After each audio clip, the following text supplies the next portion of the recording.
¿Cómo estamos hoy? ¿Bien? A ver, no escuché. ¿Cómo estamos? ¿Bien? Ok, yo creo que sí vienen animados, ¿no? Como decían hace un momento. Pues bueno, el día de hoy es un gusto una vez más estar aquí en Poza Rica. Para quienes no me conocen, venimos desde la ciudad de Jalapa, estamos trabajando en la obra que tenemos allá en Jalapa. Un saludo también a las demás obras que están forjando en cada ciudad una iglesia como esta. Créanme que para mí es un gusto el poder estar aquí en este lugar, porque es como si tomáramos una pastilla de motivación, de poder avanzar y poder ir por más en lo que estamos haciendo. Créanme que somos muy bendecidos como iglesia. Mencionaba hace un momento el pastor José Ángel al respecto de cómo cambia todo el panorama, de cómo se modificó el lugar, el edificio. Al final la iglesia sigue siendo la misma esencia, pero sobre todo también cambiar la manera en la cual hacemos las cosas, la manera en la cual se desarrolla todo, como ven en el auditorio. Créeme que es muy impactante. A mí en lo personal me tocó hace muchos años pasar el tiempo de transición desde la mitad de este edificio a cuando se amplió, y ahorita verlo en este momento, créanme que es de gran bendición. Pues bueno, me gustaría antes de comenzar que me acompañaran haciendo una oración ahí en su lugar. Cierren sus ojos. Padre, en esta hora te damos gracias, Padre, por la palabra que tú vas a derramar en nuestros corazones. Señor, en esta hora, Señor, venimos delante de ti, Señor, creyendo que tú vas a hablar a nuestros corazones. Padre, ponemos este tiempo en tus manos, creyendo, Señor, que la palabra que sale de mi voz, Padre, edifica, Señor, porque viene directamente de ti. Gracias en esta mañana, en el nombre de Jesús. Amén. Bueno, pues como decimos, no hay mejor lugar que estar en la iglesia hoy. Y pues es un gusto el poder compartir con ustedes de lo que Dios quiere que podamos aprender hoy. Como ustedes saben, hemos venido anunciando la plática de hoy. Tiene como título Inquebrantable, una fe que no conoce derrotas. A lo mejor se escucha un poco como de película, pero al final vamos a ir conociendo poco a poco lo que queremos enfatizar en esta tarde. Y déjame platicarte una historia que leí hace un tiempo en internet al respecto de una problemática que surgió a mediados de los 80s, 90s en Japón. Como ustedes saben, Japón es un país que está en una isla y la base de su dieta, de la alimentación, es el pescado fresco, tan fresco que lo consumen crudo. Para aquellos amantes del sushi o de la comida japonesa, pues la mayoría de la comida o de los alimentos que se consumen en ese país, pues son pescados crudos. Ahora, pasó por obviamente la gran demanda del tiempo en donde los barcos pesqueros salían a aguas más cercanas a la costa, ya no encontraban un pescado fresco que pudiera abastecer pues la necesidad alimenticia de todo ese país.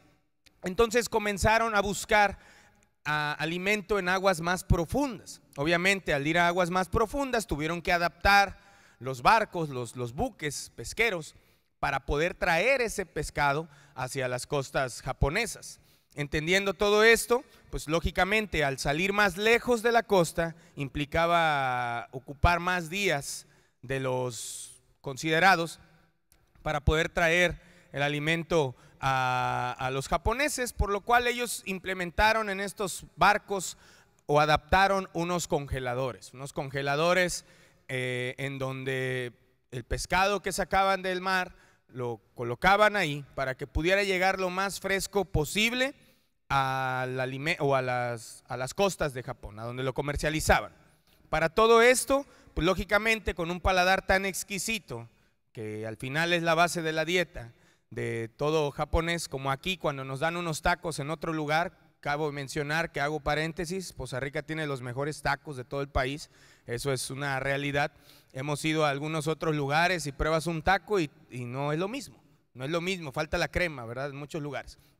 Entonces llego a una taquería allá en Jalapa y pues tengo que llevar mi crema para poder ponerle a los tacos. Y cuando como un taco me remonta a las taquerías de toda la 20 de noviembre, en donde yo recorría mis calles en años mozos, ¿verdad?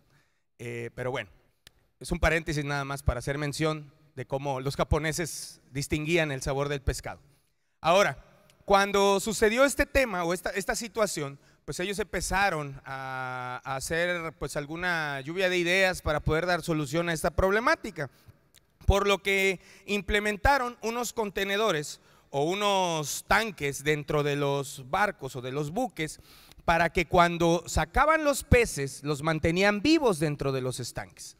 Pero al igual, cuando venían de regreso empezaron a notar un comportamiento extraño en esos peces, derivado a que los peces estaban muy tranquilos, estaban muy relajados, porque no tenían las mismas situaciones o las mismas condiciones que en el océano en donde ellos vivían, en donde su hábitat natural, pues día a día luchan y batallan contra esas pruebas, depredadores y demás. Entonces, la adrenalina que causa en los peces que su sabor se altere de manera, pues yo creo que con un paladar tan exquisito lo pudieron notar, comenzaron a ver que el pescado no llegaba del todo con un buen sabor a la costa. Entonces lo que empezaron a hacer, derivado de este problema, pues empezaron a sentarse a ver cuál era la situación que ellos tenían, cómo podían resolver esto, y dieron una solución pues como que no muy afín a lo que todo mundo hubiera imaginado. Lo que hicieron al momento de sacar esos peces, al ponerlos dentro de esos tanques, también colocaban un pequeño tiburón, y ese tiburón nadaba por todo el estanque, o por todo el tanque mejor dicho, y empezaba a hacer que los peces tuvieran que nadar por su vida. Y ese tiburón en el camino pues podía venir y se comía algunos peces, pero créeme que los demás llegaban bien vivos porque tenían que nadar o morir. Y eso hacía que el pescado llegara totalmente fresco a la costa. De vez en cuando nosotros vemos nuestras situaciones, a lo mejor estamos en una etapa de nuestra vida muy tranquila. Está de más, como decíamos en el primer servicio, mencionar las situaciones que han sucedido recientemente con respecto al huracán y muchas otras cosas que han azotado a nuestro país y en nuestra región en específico. Y creo que cuando vienen estas situaciones en nuestra vida reflejan como estos tiburones que se meten en un estanque a nadar y que empiezan a tratar de querer morder, comer, pero tiene que haber alguien, ¿verdad? En el caso del pez, pues que sea más rápido para poder nadar y poder sobrevivir. Cuando invitamos a un tiburón en nuestro tanque, descubrimos qué tan lejos podemos llegar. Cuántos tiburones o unos cuantos tiburones te harán conocer tu potencial para seguir vivo y seguir haciendo lo que mejor haces de la manera posible.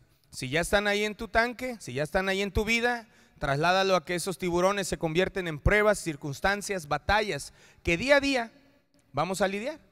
Nuestro apóstol nos ha mencionado cuando nos ha dado enseñanzas con respecto a fe, que un periodo más o menos aproximadamente cada 10 años tenemos una prueba que de verdad te sacude, que de verdad te mueve.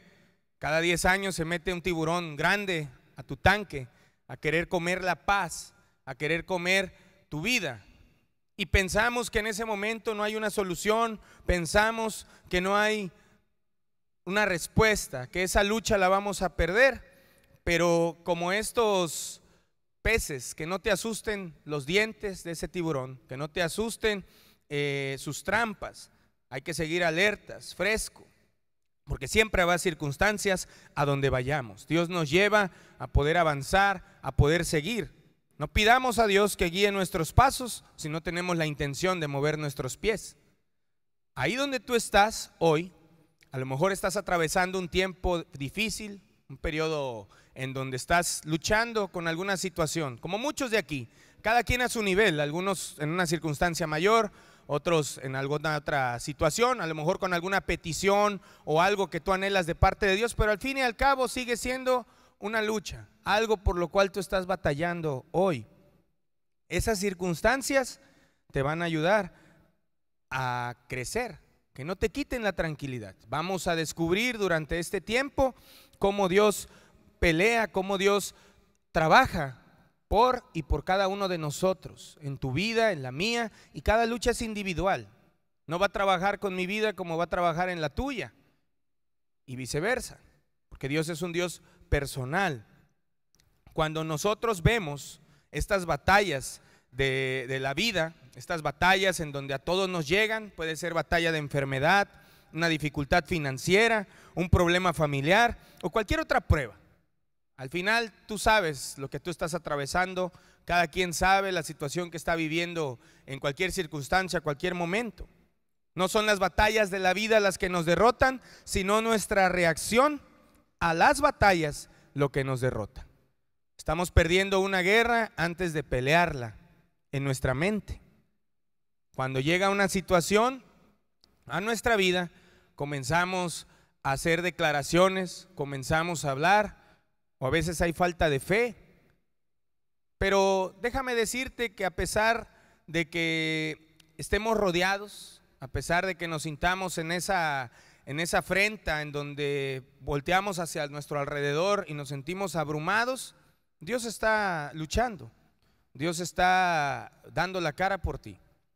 Me gustaría leerte en Primera de Pedro 5, si tienes ahí tu Biblia, vamos a leer Primera de Pedro 5, el versículo 8. Es una cita que muchos conocemos. Vamos a leerla en una adaptación de la Biblia, que es la traducción lenguaje actual. Me gusta esta traducción porque tiene algunas palabras que se asocian un poco más o llegan un poco más objetivas a la actualidad que estamos viviendo hoy. Y aquí en el versículo 5, en la traducción lenguaje actual, dice: ustedes confían en Dios y por eso Él los protege con su poder. Estamos hablando de Primera de Pedro, a ver si 5, 8, 10. Si ya lo tienen, déjenme buscarlo a mí porque leí otra cosa.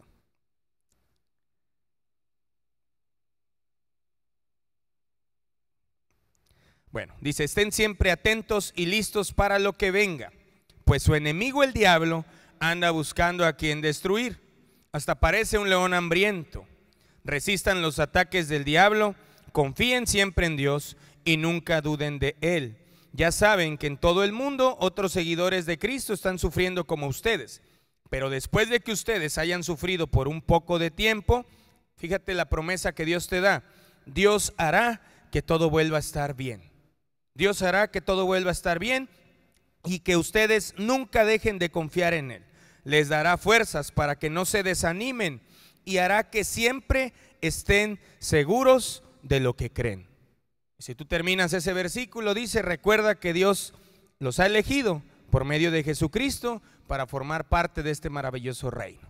Pero te quedas con esa promesa en donde dice: después de un tiempo de prueba, Dios hará que todo vuelva a estar bien. ¿Tú lo crees esta mañana? ¿Tú crees que si estás pasando un tiempo de prueba, Dios te dice: todo va a estar bien dentro de un tiempo, tranquilo, todo va a estar bien, no te desanimes, no dejes de confiar en mí? Y dice: hará que siempre estés seguro de lo que crees. Si tú crees en Dios, Dios va a hacer que estés convencido plenamente de que Dios es el único que va a ayudarte en ese tiempo difícil y que te va a traer de ese momento de dificultad a que todo esté bien, a que todo esté bien, que tu respuesta sea sincera cuando te pregunten: ¿y cómo estás? Pues estoy bien, que lo puedas decir plenamente y no nada más de dientes para afuera, o como a veces respondemos: pues estoy, que ya es ganancia. Me decía un muchacho de 19 años: estoy, que ya es ganancia. Dios mío, 19 años y estás que ya es ganancia. No, pues ¿a dónde vamos a parar? Pero creo que cuando entendemos lo que estamos hablando hoy, que a pesar de que el enemigo quiere poner afrentas, quiere poner situaciones, dificultades, todo va a estar bien. Hay esa confianza de que todo va a estar bien. Debemos entender que Dios sigue siendo Dios. Los milagros no suceden de la nada, porque debemos provocar que se manifiesten. Cuando somos activos mediante nuestra cooperación con Dios, lo único que tenemos que hacer es rendirnos a Él en cualquier situación, en cualquier circunstancia. Solamente poder entregar tu vida en plenitud con la confianza de saber que Dios va a obrar, que Dios va a trabajar. Mientras tú estás en un momento de aflicción, tú ríndete a Él, confía en que Dios va a actuar por ti. Tú no tienes que hacer absolutamente nada más que creer. Ahora, en este tiempo, ¿en dónde estamos basando nuestra fe? Si tú lees en tu Biblia en Mateo 7:24, tú lo puedes buscar, Mateo 7:24, habla específicamente de dos clases de creyentes, dos clases de personas que en la actualidad siguen existiendo. Y estas dos clases de personas lo menciona Jesús en una parábola. Jesús enseñaba con estas parábolas, con estas lecciones, adaptándolas a las circunstancias que estaban viviendo en ese momento. Y aún así, fíjate, hasta el día de hoy podemos ocupar estos ejemplos. Aquí en Mateo 7:24, tú lo puedes leer en tu Biblia, lo puedes apuntar, no lo vamos a leer todo, pero habla acerca de dos clases de personas.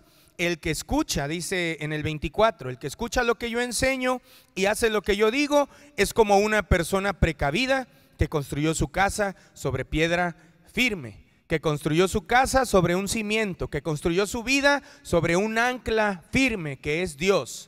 Y menciona que cuando vino la lluvia, cuando vino el agua, cuando vinieron los vientos, cuando vino el huracán, ¿qué sucedió con el que construyó su vida en firme? Lo movió, lo tambaleó, pero se mantuvo estancado. Ahí en donde estaba su fe, su confianza, en esa piedra firme. Y menciona a la otra clase de personas que construyen su vida sobre lo superficial, sobre la arena, sobre algo que no es sólido y que al momento en el que vienen las circunstancias, las tempestades, las pruebas, todas esas situaciones que nos amedrentan, ¿qué pasa? Nos desvanecemos, porque no estamos bien firmes en su palabra, porque no estamos bien firmes en las promesas que Él nos da a cada uno de nosotros. La Biblia está de más mencionar que hay más o alrededor de 6,500, 7,000 promesas sobre cada área en tu vida, que las debes de tomar y hacer de manera personal. Los vientos pueden soplar, los huracanes pueden llegar, pero quien es un hacedor de la palabra se aferrará a su confesión de fe, porque otras personas pueden ser derrotados con una misma prueba. Cada quien vive una prueba y a lo mejor hay similitud en que alguien te platique un testimonio, en que alguien te platique alguna anécdota de su vida que a lo mejor se adapta a la situación que tú estás viviendo actualmente. Y a lo mejor tú ves que esa persona salió adelante y tú ves que no. ¿En dónde estamos creyendo? ¿En dónde está basada nuestra fe? Cuando cimentamos nuestra vida en la palabra de Dios, estamos ganando porque hay algo que nos sostiene. Hace un tiempo platicábamos en la mañana que tomamos la iniciativa en casa de ustedes en Jalapa. Sean todos bienvenidos, nada más lleguen de a poquito porque no es muy grande.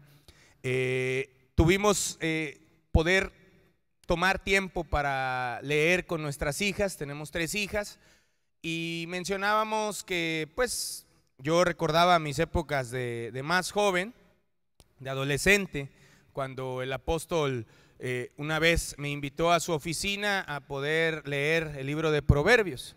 Yo era un adolescente, hace apenas unos 5 años. Cuando llegó este tiempo, pues recuerdo que leíamos, me trataba yo de meditar lo que decía y pues recordé esas épocas y tomé la iniciativa hace unos meses de hacerlo con mis hijas.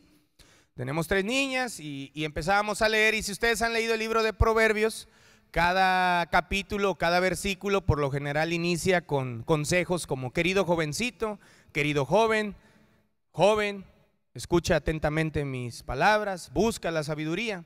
Y yo empecé a sustituir al momento de leer la porción de los proverbios, al momento de leerles le sustituía esto de querido jovencito y ponía el nombre de mis hijas, Yanina, Lisa y Camila.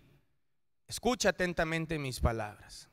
Mantén tu oído abierto a mis enseñanzas. No menosprecies la enseñanza de tu madre, la instrucción de tu padre. Y así, cada versículo lo adaptábamos de manera personal. En una ocasión, pasaron algunas semanas, en esa ocasión tocaba a mi esposa leer, y cuando mi esposa sacó su Biblia, mi hija más chica vino y expresó y dijo, no, tiene que leer mi papá. Entonces mi esposa se quedó así como, bueno, ¿y por qué? Es que mi papá tiene una versión que está hecha para nosotros. Dice, porque en la Biblia que nos lee mi papá dicen nuestros nombres. Y cuando yo escuché, pues sí, en el momento, pues son de esos chispazos infantiles que te sacan una risa, una carcajada. Pero cuando lo medité y lo entendí, dije, pues no tenía, me dio una lección en ese momento mi hija de decir, pues la palabra de Dios es personal. La Biblia es una versión especialmente para ti. La palabra de Dios es una versión hecha, escrita exclusivamente para ti. ¿Tú lo crees? Cada promesa es una promesa personal. Cada promesa, cada palabra que está escrita en ese libro es especial para mí, para ti. Porque cada quien pasa una lucha, cada quien pasa una circunstancia y es muy diferente.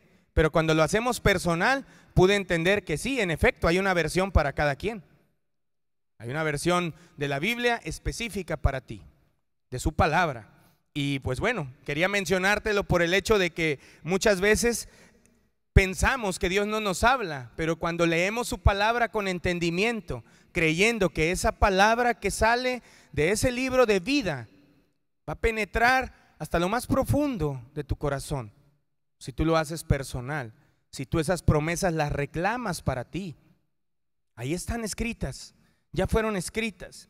Confiar en Dios es confiar en su palabra. Confiar en Dios es hacer la manera de que la palabra de Dios sea actuando sobre ella. Aquí tenemos un punto de poder decir que la manera de hacer que la palabra de Dios sea nuestra es actuando sobre ella. Me gustaría leerte en Proverbios 3:5. Si lo tienes ahí, vamos a irnos un poco más rápido. Proverbios 3, versículo 5, y habla acerca de algunos consejos como los que mencionábamos ahorita. Si tú lo tienes ahí, me gustaría leértelo en la traducción lenguaje actual. Proverbios 3, versículo 5, dice: pon tu confianza en Dios y no en lo mucho que sabes. Toma en cuenta a Dios en todas tus acciones y Él te ayudará en todo. ¿Qué significa todo? Toma en cuenta a Dios en todas tus acciones y Él te va a ayudar en todo. Ahí está la clave para las situaciones que estamos viviendo el día de hoy. Toma en cuenta a Dios y Él va a ayudarte en todo. Pon tu confianza en Él y no en lo mucho que sabes, no en la preparación que puedas llegar a tener en tu trabajo, en la carrera que estudiaste, en muchas cosas. Pon tu confianza en Dios y no en lo que tú sabes, porque Él te va a ayudar en todo, en todo. Esa es la clave para poder tener éxito. Esa es la clave para poder avanzar, para poder salir de diferentes circunstancias. Y ahí es donde podemos nosotros ver que el alimentar nuestro espíritu nos conecta hacia un vocabulario de fe, hacia una manera de hablar, un lenguaje de fe que cambia totalmente las palabras que salen de nuestra boca. ¿Cuántas veces hemos expresado un no puedo, no voy a poder, esto no va a suceder así? Mencionaba un ejemplo, no quiero ahondar mucho, pero es un ejemplo que a mí me impactó. Hace unos meses, a principio de año, tuve yo un conocido, un amigo, estudió conmigo en la preparatoria, y ese amigo pues dio positivo a COVID, como muchas personas a lo largo de esta pandemia. Y este amigo, recuerdo que las palabras que publicó, porque ahora en redes sociales tú puedes publicar hasta cuando vas al baño o estás comiendo, lo que sea, ahí lo puedes publicar, y este amigo pues no era la excepción. Subió una publicación que decía: salí positivo, amigos, por COVID. Fíjate nada más, antes de que me intuben les voy a escribir, porque cuando me intuben ya no voy a poder y pues voy a estar más cercano a la muerte. Otra publicación, te puedo mencionar muchas, no nada más fue una, no te voy a contar toda la historia, pero cuando mencionó, decía: me siento muy mal, cada vez estoy más cerca de morir, creo que ya me voy al hospital, ya voy a ver a Jesús. Después vi una publicación en donde estaban pidiendo el apoyo de que oraran, rezaran por él, hasta que después vi otra publicación en donde decía que desafortunadamente este amigo había fallecido, estuvo intubado y murió. Ahora, las palabras prácticamente fueron los que lo llevaron a la muerte. Yo creo que el día que él se presentó delante de Dios, yo creo que pudo haber preguntado: ¿por qué estoy aquí? Pues porque tú lo quisiste. Porque nuestra boca debe de estar conectada con un lenguaje de fe, un lenguaje que hable palabras positivas, que no vengan cimentadas en lo superficial, que vengan ancladas directamente de sus promesas. porque eso es lo que nos va a sostener. No puedes confiar en Dios si no confías en su palabra. Dios y su palabra son uno. Si la palabra de Dios no sirve, entonces Él tampoco. Hay una promesa que me gustaría leerte en Jeremías 1, versículo 12. Y ahí en Jeremías 1, versículo 12, hay una promesa de parte de Dios que a lo mejor mucho tiempo la había leído, pero no había puesto tanta atención como cuando estábamos leyendo lo que íbamos a compartir hoy. Y fíjate lo que dice aquí en el 12, y me gustaría leértelo en la traducción lenguaje actual. Habla acerca del llamado de Jeremías, cuando Dios llamó a Jeremías a poder servir. Jeremías pues fue un profeta que la verdad pues no la pasó muy bien siendo profeta, porque Dios lo hacía hacer muchas cosas como que no tenían mucho sentido, pero al final aquí en el llamado que Dios le hace a Jeremías, le dice que observe, que vea, que qué es lo que ve, y lo empieza a incitar a que pueda servirle. Pero aquí hay una palabra que Dios dice en el versículo 12, si tienes tu Biblia, Jeremías 1:12, traducción lenguaje actual, dice: tienes razón, le dijo el Señor. Y aquí fíjate cómo te dice Dios hoy esta mañana: en efecto, voy a estar atento a que mis palabras se cumplan. Todas las promesas que Dios tiene escritas para ti, hay un plus adicional. Dice que Él está pendiente de que su palabra se cumpla. Encima de que Él te promete, Él va a estar al tanto de que esa palabra se vuelva realidad en tu vida, de que se cumpla, porque Él no miente. Él no puede mentir. Si fuera mentira todo lo que estamos diciendo hoy, pues entonces mejor pongamos una película y aprovechemos la pantalla, porque entonces Dios no existe con sus promesas. Pero Dios es real. Cantamos antes de comenzar, Dios sigue siendo Dios. Sigue siendo Dios ayer, hoy y siempre. Y el día que no estemos aquí, si Dios no viene pronto, Él seguirá siendo Dios. Y sus promesas van a seguir escritas ahí para las generaciones que vienen. Porque Él no cambia y Él supervisa personalmente que su palabra se cumpla en tu vida. Nuestro peor enemigo, ¿quién crees que es el peor enemigo? La carne. Hay una frase que dice: la carne es débil. Pues sí es débil, porque muchas circunstancias, muchas ocasiones damos lugar a que nuestro espíritu esté débil por no alimentarlo con su palabra. Dice su palabra que nuestro cuerpo es el templo del Espíritu. Aquellos quienes hacen ejercicio pues le han hecho modificaciones ahí al templo. Algunos otros ya son catedral del Espíritu, algunos otros son una capilla pequeña, pero al final el Espíritu habita ahí, porque dice que cuando tú naces de nuevo, el Espíritu viene a morar en tu vida.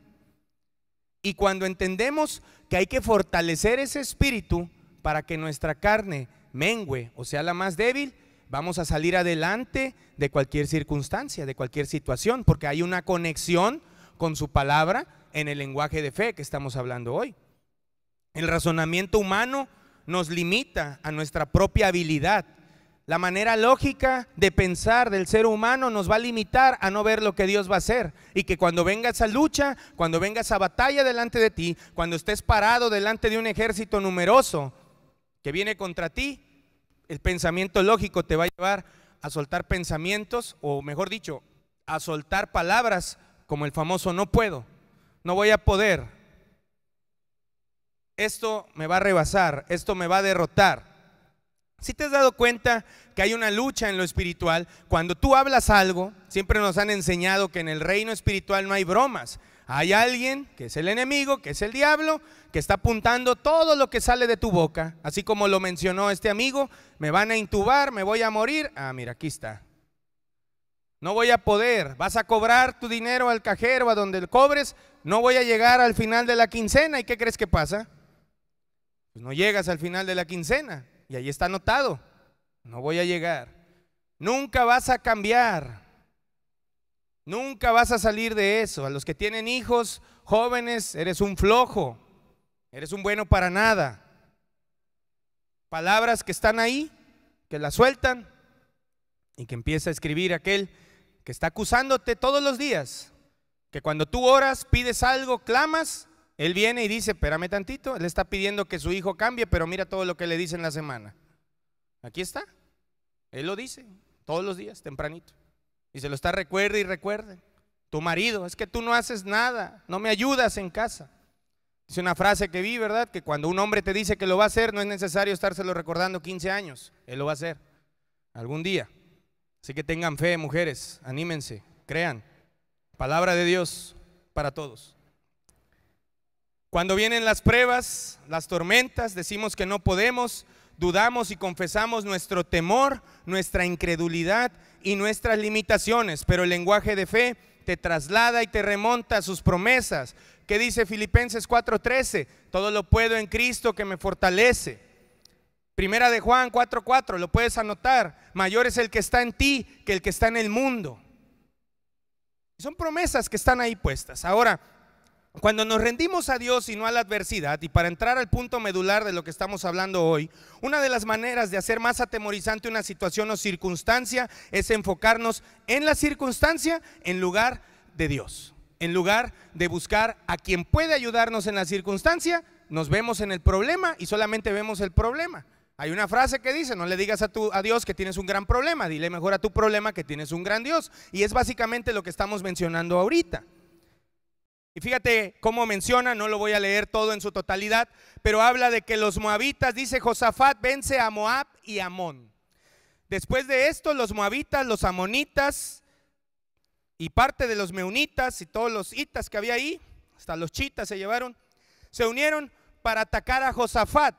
Los mensajeros de Josafat le dieron aviso y le dijeron: un ejército muy numeroso viene a atacarte. Estamos leyendo traducción lenguaje actual. Viene a atacarte, partió de Edom, del otro lado del Mar Muerto, y ya está muy cerca de la ciudad. ¿Qué crees que pasó con Josafat? Leen el versículo 3. Dice Josafat lleno de miedo. ¿Alguna vez te has sentido lleno de miedo? ¿Alguna vez te has sentido con un temor tan grande que dudas acerca de lo que Dios puede hacer? Pues a Josafat le pasó, y Josafat era el rey. Dice lleno de miedo.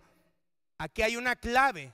Buscó la ayuda de Dios para mostrar su angustia. Le pidió a todo su pueblo que no comiera, que ayunaran. Muchas veces de las angustias que tenemos hasta se nos olvida comer. No comemos, se nos va el hambre.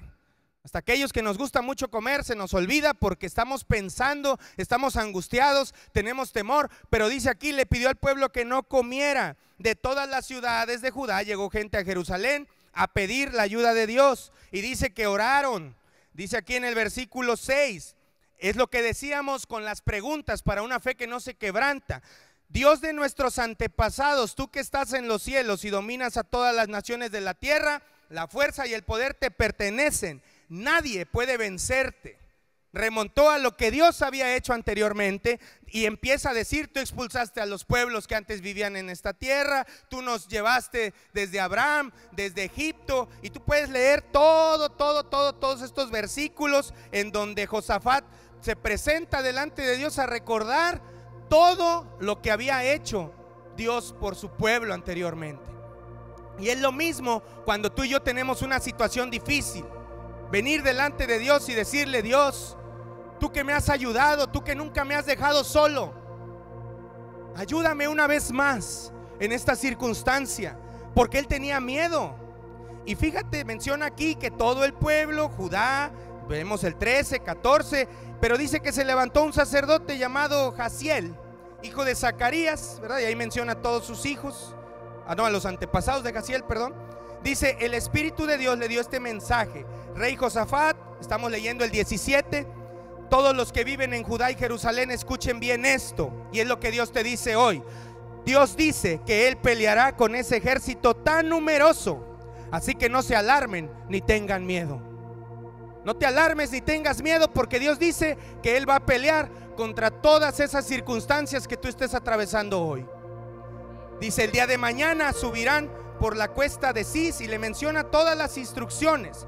Y fíjate lo que dice aquí en la parte final del versículo 17, donde dice: pero no los ataquen, más bien quédense quietos allí y sean testigos de cómo Dios va a pelear por ustedes. Dios te dice: te preparo la mesa, siéntate, sé testigo de cómo voy a pelear por ti, de cómo voy a pelear esa circunstancia que hoy te está quitando el sueño, que hoy te está desanimando. Él pelea por ti. Y fíjate nada más, déjame terminar porque viene lo bueno, no se desgasten las palmas porque viene lo bueno.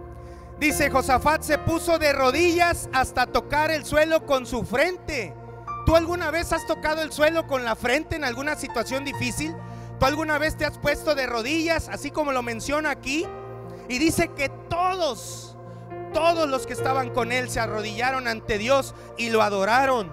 Y dice que los descendientes de Leví, los levitas, se pusieron a cantar alabanzas. Y cuando se prepararon para ir a luchar, mandaron a los de la alabanza adelante, así como los que están acá, miren, los vamos a mandar al frente cuando venga una guerra. Y dice que agarraron la guitarra, el teclado, no dice qué instrumentos, pero era un buen grupo de alabanza, una batería. Y dice que se fueron adelante y que ellos iban alabando a Dios, iban cantando alabanzas, iban gozándose. Y todavía dicen que venían cantando: den gracias a Dios por todo lo que Él ha hecho, den gracias a Dios por sus maravillas. Y cuando iban saliendo de Jerusalén, Josafat les dijo: escúchenme con atención todos los que viven en Jerusalén, bien, nada nos sucederá. Confía en Dios y en su palabra, en su promesa, porque si tú lo haces, nada te va a suceder. Nada te va a suceder. Y fíjate lo que menciona aquí, tú puedes leer. Dice que los levitas se pusieron su traje especial, sus corbatas, sus trajes, y en cuanto comenzaron a cantar, Dios confundió, aquí en el versículo 22 y 23, Dios confundió a los enemigos de Judá, y fue tal la confusión que los amonitas y los moabitas atacaron a los de Seir, y hasta que acabaron con todos. Dice que luego se pasaron con los otros que terminan en itas también, y dice que acabaron derrotados. Y así fue como cayeron todos. En el 24, cuando el ejército de Judá llegó hasta el punto del cual se ve en el desierto, ¿qué fue lo que vieron? Un montón de cadáveres regados por todos lados. Y cuando dice que el ejército sube, dice que Josafat y todo el pueblo, el ejército, empezaron a apoderarse de las pertenencias de sus enemigos. Aparte de que Dios te va a dar la victoria, te va a devolver todo aquello que el enemigo te quitó. Todo aquello que el enemigo te quitó, todos esos sueños que te quitó, todas esas bienes que te quitó. Porque dice aquí que todavía encima de que era tanto el tesoro, tardaron 3 días. 3 días en recoger todo y no pudieron recogerlo. Era mucho, era demasiado. Imagínate tal bendición. Y fíjate nada más cómo va a terminar esto, porque dice en el 26 que se reunieron en un valle para bendecir a Dios. Y por eso es que ese valle se llama Valle de la Bendición. Vas a estar en un momento de lucha, vas a tener un ejército al frente, pero Dios te va a llevar al Valle de la Bendición, al Valle de la Abundancia, al valle en donde va a estar siempre cumpliendo sus promesas. Y dice que hubo tanta alegría por la derrota de sus enemigos que todos los hombres de Judá y Jerusalén regresaron bien felices. Pues ¿quién no iba a estar feliz después de una victoria? Estuvieron calladitos viendo cómo se mataban entre sí, viendo nada más cómo Dios peleaba por ellos. Y fíjate nada más cómo termina el versículo 29. Y es ahí el punto crucial de esta historia, lo mero bueno, donde aparecen los créditos. Cuando los demás pueblos de la región se enteraron de que Dios mismo había peleado contra los enemigos de Israel, tuvieron mucho miedo y ya no se atrevieron a pelear con Israel, porque decían: Dios pelea por ellos. ¿Tú lo crees? Dios pelea por ti. Y hubo mucha paz. Dios te va a regresar la paz. Dios te va a regresar la tranquilidad a tu vida. Dios te va a regresar todo aquello que te quita el sueño, que te da ansiedad, que hace que se te caiga el cabello, que pierdas toda esperanza. Dios te lo va a regresar, porque Él prepara la mesa para pelear por ti. ¿Tú lo crees? Ponte de pie. Vamos a pelear esta mañana, porque de las circunstancias y de las pruebas más difíciles nace una fe que no se quebranta, que no se puede romper, que no se puede destruir, que no se puede alterar. Si tú hoy estás pasando un momento difícil, levanta tu mano ahí en tu lugar. Levanta tu mano. Si tú tienes una lucha hoy, si tú tienes una situación en tu vida que es una batalla, que sientes que el enemigo está delante de ti, Dios te dice: yo peleo por ti. Siéntate a ver cómo yo voy a pelear por ti. Créelo, es una lucha personal. Nadie va a luchar por ti más que tú, pero con Dios de tu lado. Créelo ahí en tu lugar. Yo no sé cuál es tu problema, yo no sé cuál es tu situación, pero Dios te ha dado muchas promesas hoy para que te afinques en Él y puedas creer que Él va a pelear por ti.